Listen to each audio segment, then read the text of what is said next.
and my time was running wild, a million dead-end streets, and every time I thought I got it made, it seemed the taste was not so sweet. So I turned myself to face me, but I've never caught a glimpse how the others must see the faker. I'm much too fast to take that test. Changes. Turn and face the strain. Changes. Don't wanna be a richer man. Changes. Turn and face the strain. Changes. It's gonna have to be a different man. Time may change me, but I can't trace time.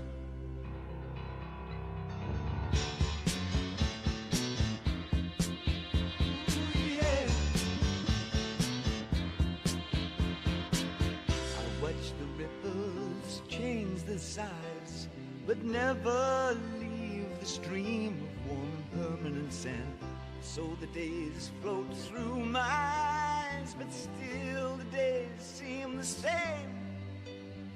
And these children that you spit on as they try to change their worlds are immune to your consultations.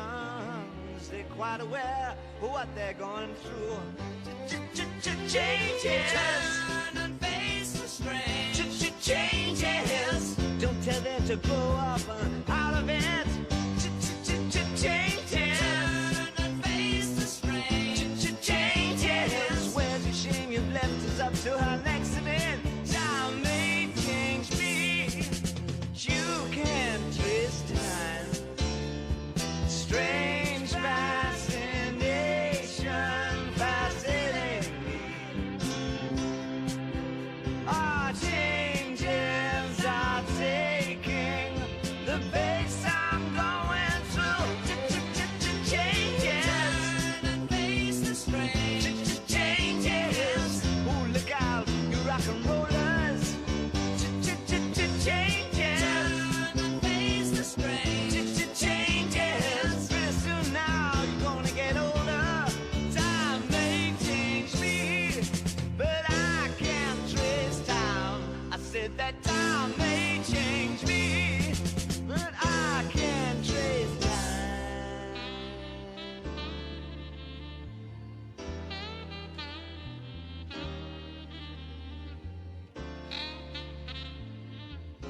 Yeah. Hi everyone, thanks for joining our SWISLR today. This was the first time that And I am happy to have both Justin Wright and Aaron Coolin here today. They are going to be talking to us about ecosystem responses to SWISLR. And if people can mute while they're talking, just so we get few interruptions. They're part of the Duke Wright Lab, and they focus on understanding the causes and consequences of changing biodiversity. They're both interested in how ecosystem level effects are impacted by climate change, and this positions them perfectly to help us dive into theme 5 of our SWISLR RCN. And that theme is, how is SWISLR affecting the structure, biodiversity, and functions of ecological systems throughout the NACP? So with that, Justin and Aaron, please take it away. Great, thanks, Kira. And thanks to the patron saint of community ecology, Bowie, talking about changes, because that's what we're going to be talking about today.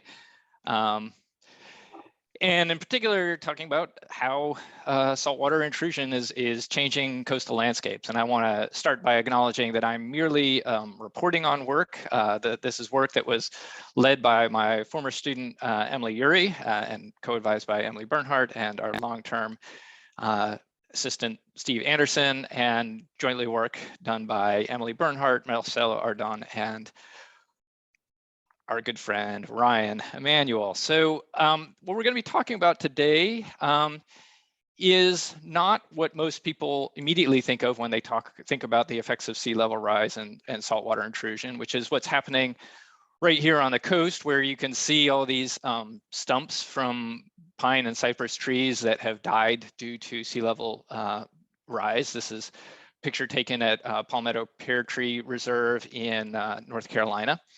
But we're going to be moving inland, and it's a place where more and more of us are recognizing that the effects of saltwater are sort of percolating in to the interior and trying to assess how plant communities, and then later on, Aaron's going to tell you a little bit about their work on microbial communities, are responding to these changes.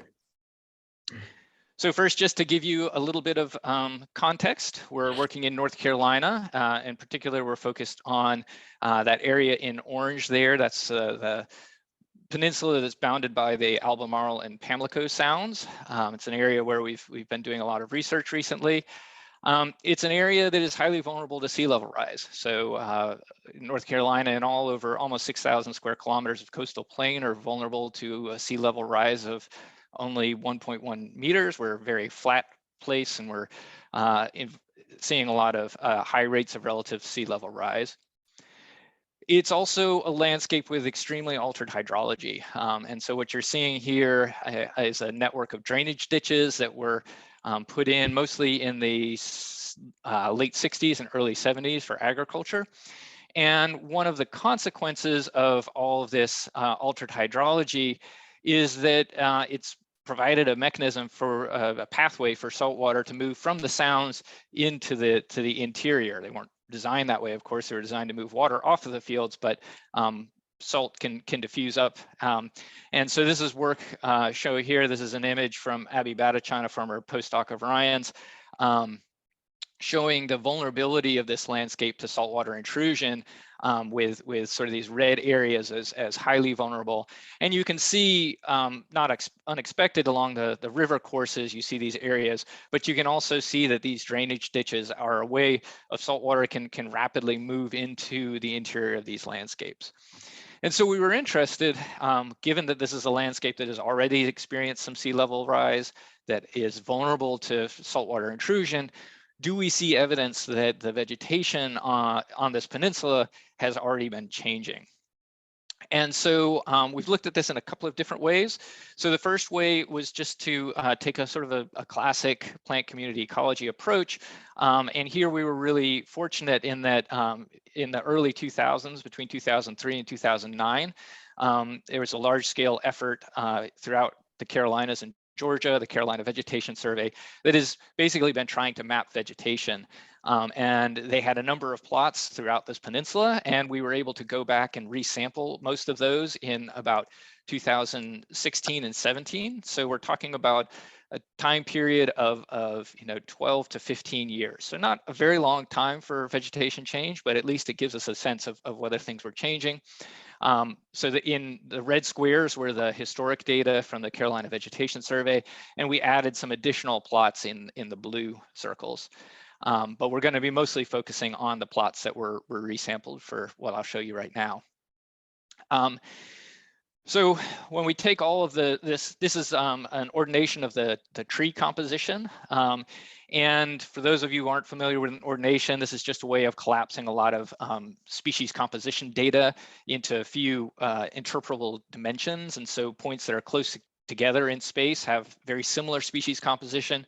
Points that are far apart have very different species composition. And in the open circles are the data from the Carolina Vegetation Survey, and the black are the same plots when we resurveyed them.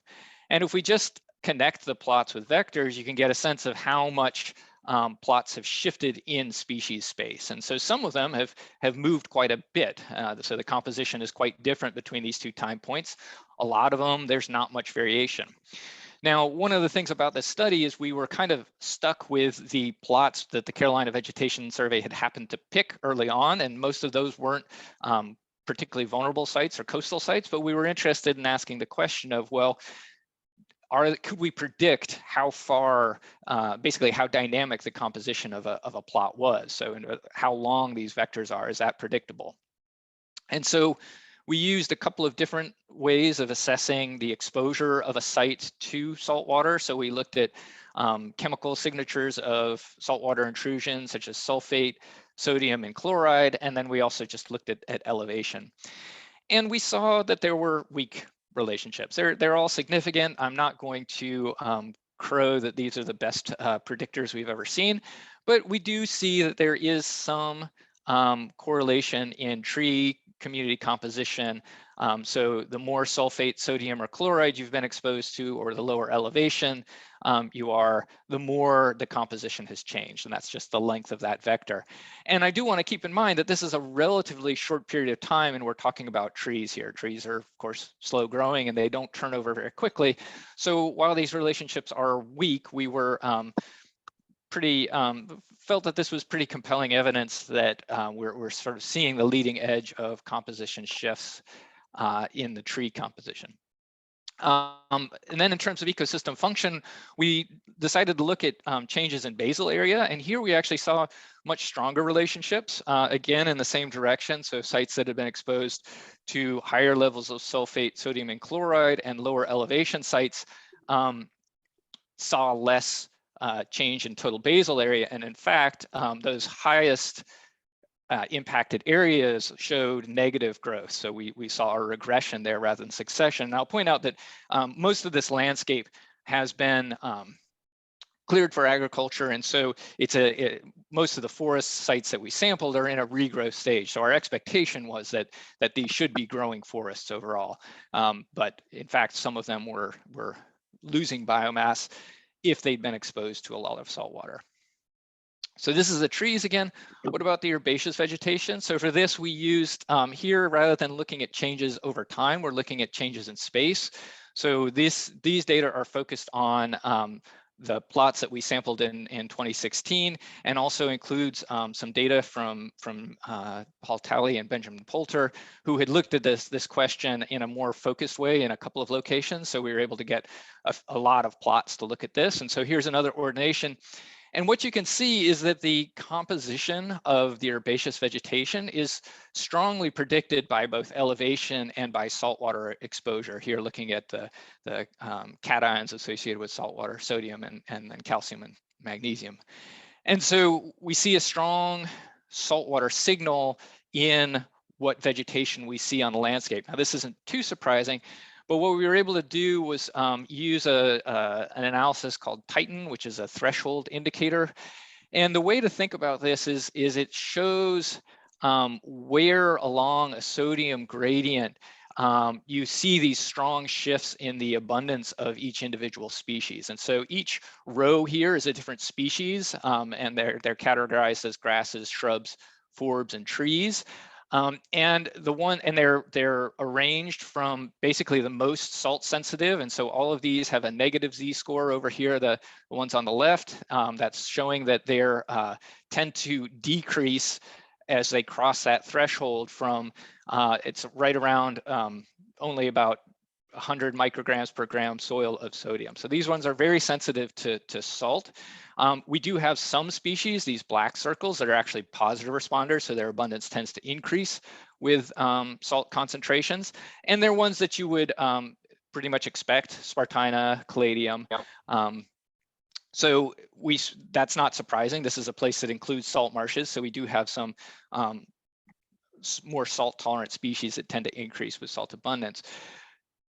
And I want to stress again that these are changes in space. So they're not telling us necessarily whether these species respond dynamically to saltwater addition, but they are good indicators of areas. If we see a lot of these negative responders in areas where we expect to see a lot of salt coming in, that's an area where we're expecting to see the most dynamic change. So that's how we kind of viewed this.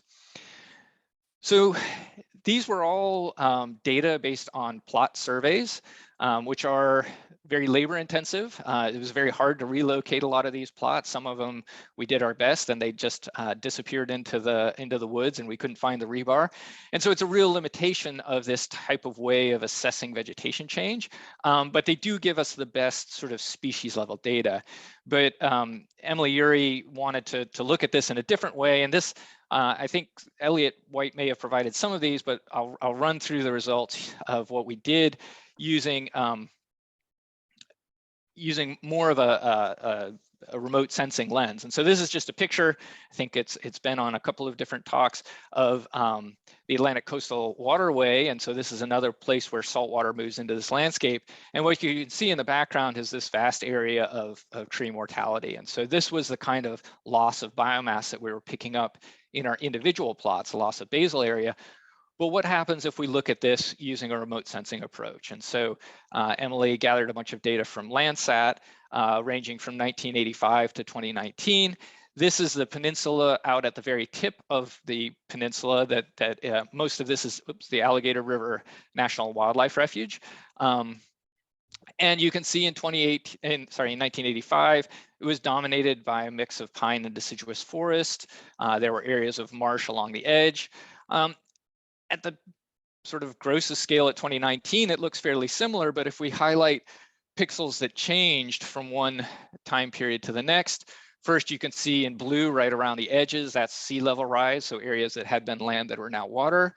We see marsh moving in, so there's that yellow band, and then we see this rapid increase in this brown area, which is a shrubby sort of poorly defined. It's not forested, it's not marsh, but based on the landscape classification, it was described as a shrub.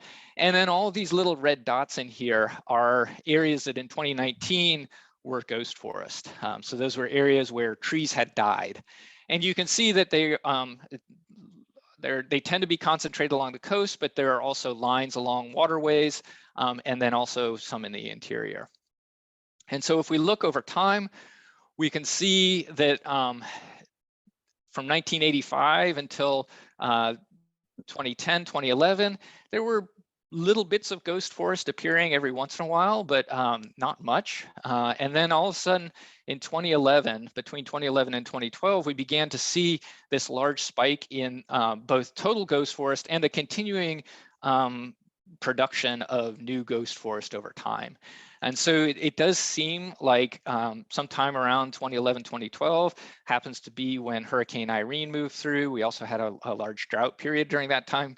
We may have entered into a new state where ghost forest formation is something that is an increasingly common form of change on the landscape. And then just for the last slide, I want to talk a little bit about ghost forests and what they are. And it turns out that ghost forests are actually a fairly transient stage. And so what this plot is showing is first in red, now we're seeing not just the pixels that were ghost forest at the end of the time series, but any pixel that was ghost forest at any point during the time series.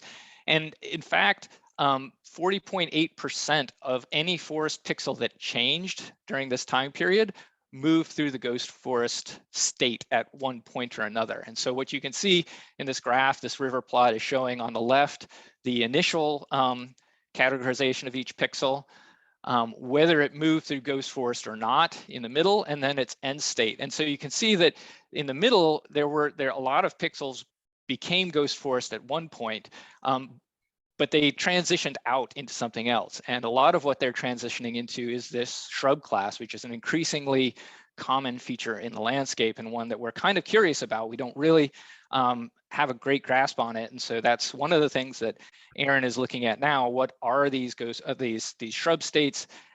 What are the dynamics? Are they transient as well, or are they likely to be a new sort of more permanent feature of the landscape? And so with that, I will turn it over to Aaron. There was a question about the wildfire. Yeah, we masked out the area that burned in the wildfire when we were looking at changes. So, and now I will turn it over to Aaron so they can talk about what they are working on in their dissertation.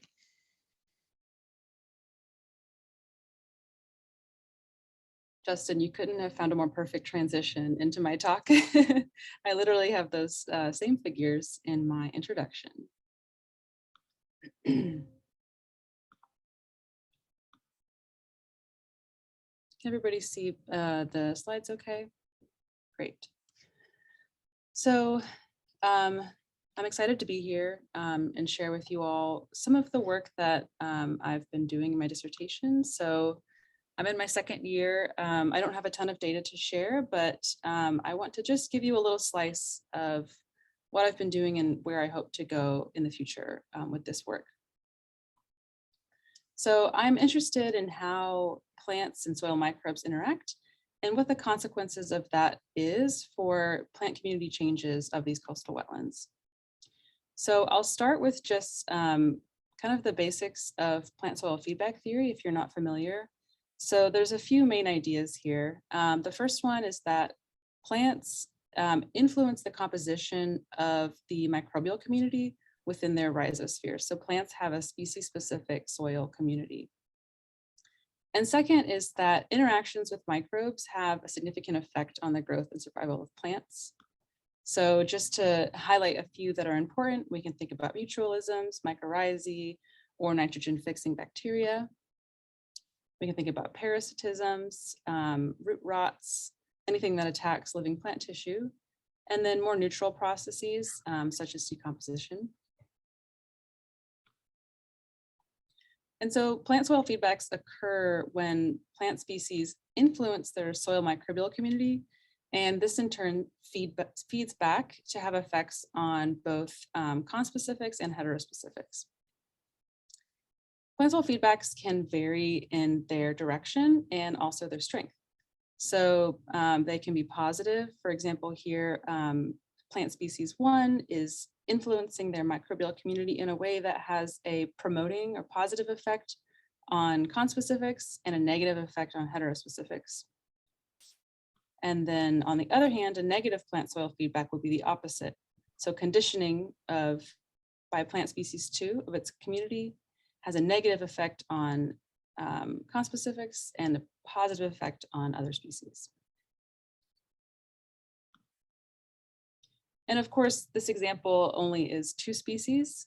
We know communities are much larger, and so this can be applied to much more complex systems. And at the community level, we can think about negative plant soil feedback, maintaining community diversity, because every plant is keeping themselves in check. And positive feedbacks could potentially contribute to things like expansion, invasion, or result in monoculture. And so I've just been talking about the biotic context here, but this of course all takes place within an abiotic environment that can experience disturbances. So I'm particularly interested in how climate change associated disturbances impact the players in these interactions and the interactions themselves. So a guiding question in my research is, how are plant soil feedbacks altered by disturbance, particularly climate change associated disturbances? And what are the community and ecosystem consequences?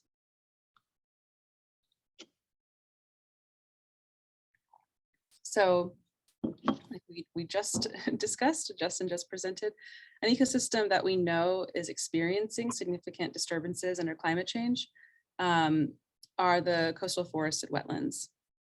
So this area might look familiar. This is the Alligator River National Wildlife Refuge, and this is the location of my research currently.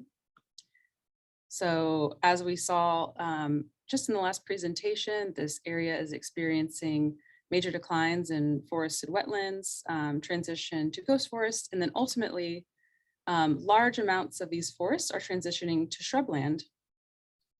And very few areas are regenerating back to forest. So we're seeing an increase in the shrub class and a decrease in forest. And as we saw a few months back when Elliot White presented, that this is not just a local phenomenon, this is occurring all over the North American coastal plain. And it has consequences. So these different plant community types have different capacities for storing carbon. And so the loss of forest can potentially result in the loss of carbon sequestration in these coastal communities. So we don't fully understand, like Justin was saying, the mechanisms of these changes. So we know that salt is stressful for plants and microbes. And we know that ghost forest formation has kind of a few steps to it. The first one is that the understory recruitment of tree species stops. Second, you have shrubs taking over. in the understory. And then finally, the kind of last really obvious phase is the death of mature trees in the overstory. So given this understanding, this is presented by Kirwan and Gedin, given this understanding, we would assume that tree seedlings might be more sensitive at the germination stage than dominant shrub species. However, research has indicated that this may not be the case. So this Woods et al. Study found that essentially shrub species did not have any advantage germination-wise over the trees that they studied. And the top 3 trees in these figures are 3 of the most dominant trees in my study sites. In this bottom, Morella cerifera, or Myrica cerifera, is the #1 most dominant shrub in my sites. And as you can see, the shrub species is not any less sensitive than the tree species at higher salinity in terms of germination percentage. So bringing plant soil feedbacks back into this, we know that in other systems, plant soil feedbacks may play an important role in community composition shifts. And so I'm wondering, it seems like something is more complicated here than just salt. And I'm wondering if there are more complex interactions happening between salinity, plants, and microbes. So given that, the first kind of question of my dissertation is, are plant soil feedbacks altered by saltwater intrusion, and do they play a role in the observed plant community shifts that we are seeing? So the shifts from forest to shrub. And I break this down into kind of 3 sub-questions because that first one is a lot. And for this talk, I'm gonna just present what I've started to do to investigate this first question, which is what are the direction and strengths of plant soil feedbacks of dominant tree and shrub species in these coastal wetlands. So to do this, I conducted a greenhouse experiment. This was kind of like a classic, straightforward plant soil feedback experiment, and I used 3 species, 1 tree, loblolly pine or Pinus tata, and then 2 shrub species, Ilex glabra and Myrica cerifera.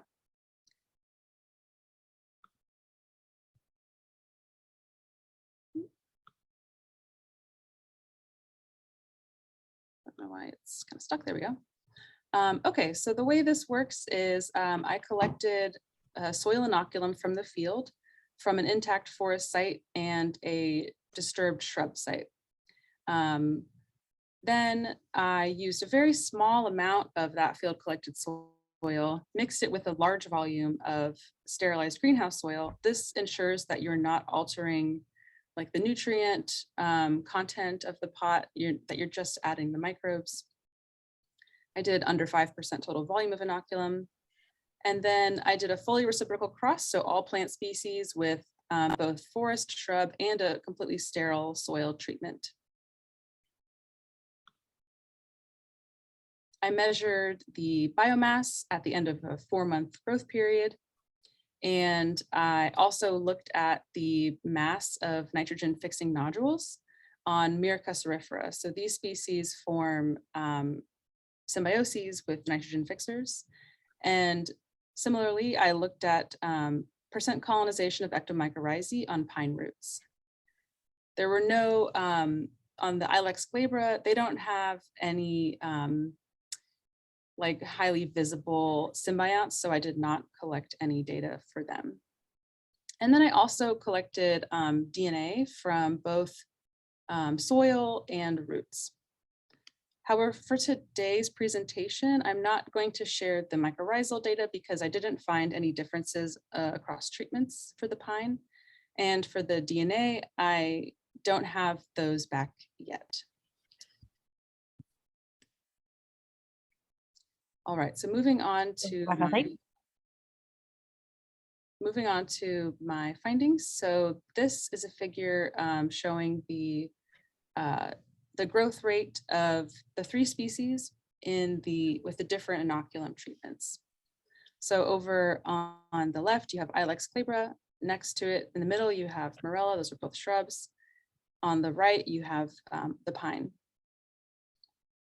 So the first thing that struck me about this is that overall, across all three species, there is a trend of the plants that grew in inoculated soils grew more than those that didn't grow in inoculated soils, that grew in sterile soils. So to me, first and foremost, it's looking like microbes are positive for plant growth, which isn't too terribly surprising. The second is that both Morella mice and pine PETA are experiencing negative plant soil feedbacks, as in they perform better in the away soil. So for the shrub, they're performing better in the forest soil relative to the shrub soil. And for pine, they're performing better in the shrub soil relative to the forest soil. This is marginally significant for pine, but for Morella, for mice, they perform much, much better in the forest soil. So that's a very strong feedback happening there.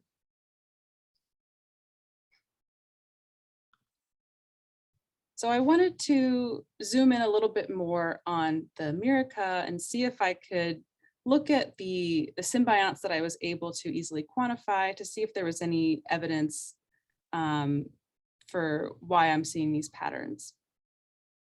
So on the left here, I have the nodule biomass of Morella across the different inoculum treatments. And you see the same pattern. So highest nodule biomass is in forest. And when I look at the relationship between total biomass and nodule biomass, it's very significant, very, very strong positive correlation between those two. Now it's difficult to say, are the plants bigger because they have more nodules, or do they have more nodules because they're bigger? I don't know that for sure, but I can definitely say that plants that grew better had more nodules. So I wanted to try to look at maybe how the allocation of tissues, root to shoot ratio, how that could be related to nodule biomass, to look for some kind of plant responses. And what I found was really interesting and honestly still kind of like perplexing to me. So on the right, you have root to shoot ratio on the Y, and then nodule biomass. And in the shrub and sterile treatments, as you would expect, there's a negative relationship between nodule biomass and root to shoot ratio, because as you have more nodules, more nitrogen, you need to invest less in below ground tissues. So that checks out, that's similar to other findings. But in the forest treatment, there's no relationship. And this makes me wonder, potentially there are other microbial community mechanisms at play. Are there potentially other microbial species or symbionts or something that are kind of either masking or negating the effect of nodules on this ratio? So my takeaways from this pilot study were that, one, soil microbes definitely influence the growth of plants in species-specific ways. Mutualists play a role in the growth response of Myrica shrub, but that role isn't totally clear yet. And finally, I think what's most important for trying to get at my first question is that forest soils may be primed for the growth of Myrica. Myrica performed so much better in forest soils. But now, of course, I have many lingering questions, more than are listed here. Are these differences between inocula driven by conditioning from plants, environmental filtering from salinity, or both? How would salt have altered these plant cell feedbacks? And also, how sensitive are the microbes themselves to salt? So just going back to my questions, I'm going to move along. Some of the next steps that I hope to take in the next year, I am going to be doing a more comprehensive plant soil feedback experiment where I test the effects of salt. Don't worry about this diagram. Basically, it'll involve a phase of conditioning to directly test plant effects, and then treatment of salt and no salt water to look at how that influences the plant soil feedbacks. And then second, I plan to do a quantitative growth assay of tree and shrub symbionts. These are ectomycorrhizae and endophytes of pine that I collected from this greenhouse experiment, seeing how different parts per thousand salinity affect the growth rate of symbionts. And of course, there's many, many more things I wish I had time to share with you, but I unfortunately don't.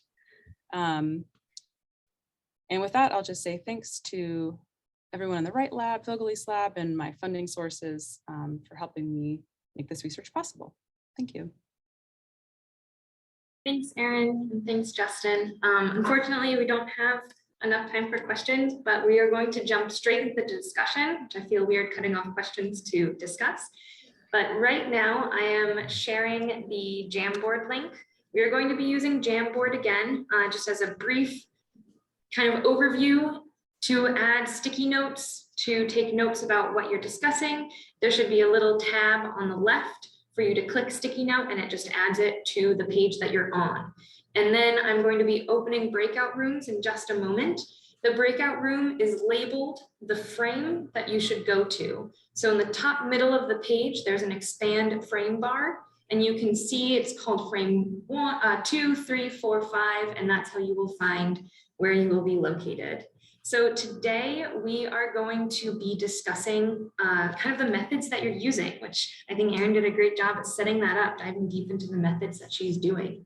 And so we're going to be asking you all to discuss kind of what you're doing, the aspects of biodiversity that you're measuring, and then how you're measuring those. So I will be opening the breakout rooms right now, and we will come back together at about 12:50 to talk about what everyone discussed. And then maybe if there's time, we can have some more questions for Erin and Justin. All right, thank you all. We'll open the rooms now.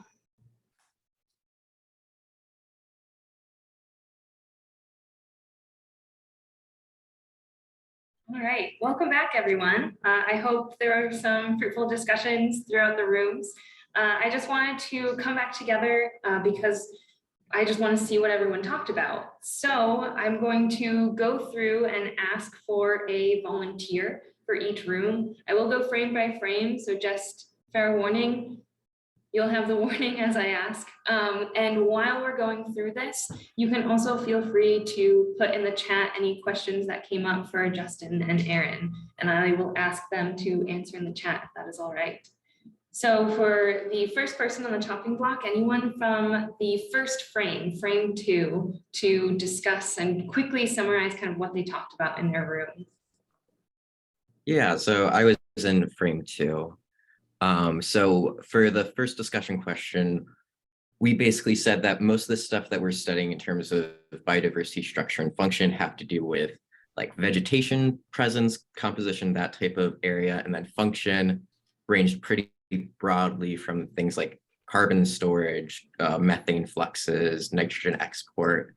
We identified a couple of like needs or like gaps in our expertise. So nobody's really looking at regeneration of vegetation, ecological theory across that marsh forest boundary, or the role of like the changes in faunal communities.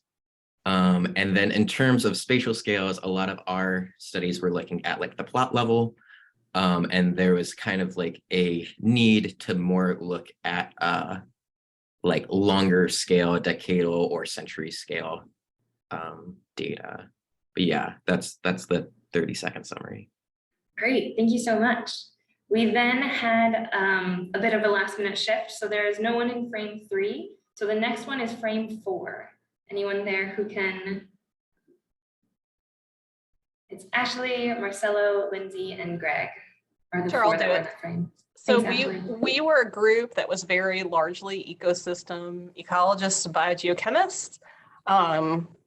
And so we talked a little bit about diversity, but acknowledged that we're really focused on structure and function.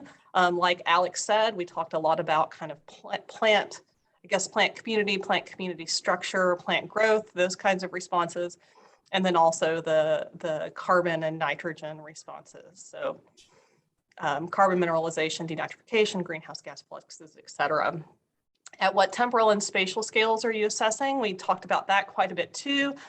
We talked about kind of the really wide range of spatial scales that we think about, from kind of, you know, minutes and centimeters at the very, very small scale, soil processes and things like that, up to thinking about kind of large scales along a whole coast, or kind of up and down a fresh to saltwater continuum. So kind of small to large spatial scales. We talked a little bit less about temporal scales. We acknowledged kind of the importance of spatial scales, particularly thinking about the legacy context of the landscape. We did not really get to question 3. You'll see a big nope. I think where we were going with that question was kind of like based on the kind of makeup of our group. We probably had not done a ton of that. I think Marcelo added our last sticky note at the last minute, referencing his work to salinity and inundation tolerance to individual species. I think that Marcelo is probably referring to trees there. And that's where we got. Great, thank you. I think we also had a note in our breakout room too for that question. Next is frame 5. That is Serena, Erin, Emily. I'll do it just because Yeah. we didn't like make a decision. So sorry if anybody else wants to talk, feel free. But I think it's kind of cool because we had 2 people who are really doing all of their research on how salt is affecting plant community composition. You already heard from Erin. Serena's working on what's affecting the lower limit of Phragmites at this sort of salt interface. And then we had 2 people who were thinking much more about freshwater, saltwater mixtures and hydrology, groundwater, surface water interactions. And Jeevan asked a great question. If you see these trees dying, you see vegetation changing, is it because of salinization or is it because of inundation, which is indeed the whole question of SWISLR. That's why we stuck it together, because we really can't tell.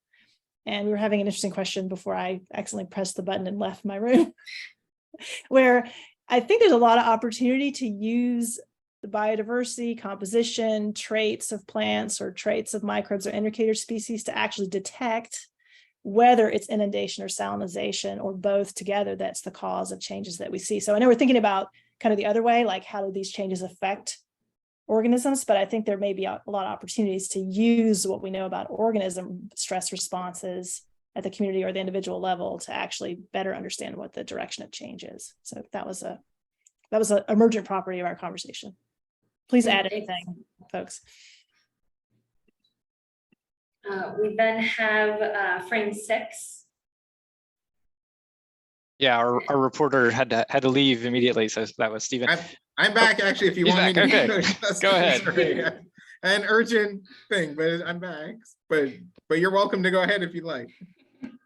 All right, I'll go real quick. So I felt like it went pretty quick. Actually, we didn't really kind of get into the conversation enough. But rather than talking about too much about biodiversity, our conversation really kind of shifted into risk and risk assessment. I think one of the things that became really interesting was kind of biodiversity as an indicator of people's perceptions and shifts in perceptions. And so that was kind of an interesting discussion there. Justin, I don't know if you want to add anything to that. Sorry, please feel free to go ahead.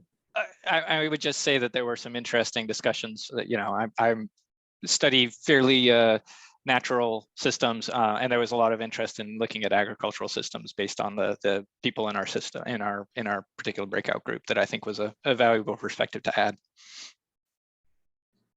Thanks. And then last we have frame 7. So I'm in frame 7, and we did not decide who to speak here. So if for my for other people, if you want to jump in and add to what I will say, please feel free to do so. So I think we have 3 ecologists and 2 hydrologists in the room, and if I'm not mistaken, and we talk about what we measure into photosynthesis, structure, community composition. We had an interesting discussion about using LiDAR to detect a micro topography from Terini's work. In terms of temporal and spatial scales, we do work at different, quite diverse range of scales, from a small scale, less than 1 square meters, to the regional and watershed scale. As for the last question, actually, most of our answers are not yet. We haven't linked any traits of change to what we're studying, except that Karen has a paper published. Let me see, the oat fields affected by salinization. They have linked traits to in a published analysis. So that's a quick summary. I don't know if other people have anything to add. Feel free to do so. Thanks so much, Yi. And thank you everyone for talking about what they're studying and what they're doing along the North American coastal plain. Not only is it super interesting to hear from everyone and hopefully invites collaboration, but also a big part of this RCN is to make sure we're not overlapping, we're not repeating, and we are doing a whole synthesis of ideas of what people are doing across the whole area, and in our understanding that we're making sure we're doing similar things, but not too similar. So thank you everyone for joining, and our next webinar will be February 3rd, where we will be talking more about fisheries and agriculture and their impacts and how they're shifting through SWISLR. So thank you all, and we'll see you next month. And if you're frustrated, there's never enough time. That's why we're going to have the All Scientists meeting. Go to the website, check it out, mark your calendars, so we can actually finish conversations. This is just getting us ready. Thanks, Kira. Thanks, everybody. Thanks, everyone. Thank you all. Bye. Bye.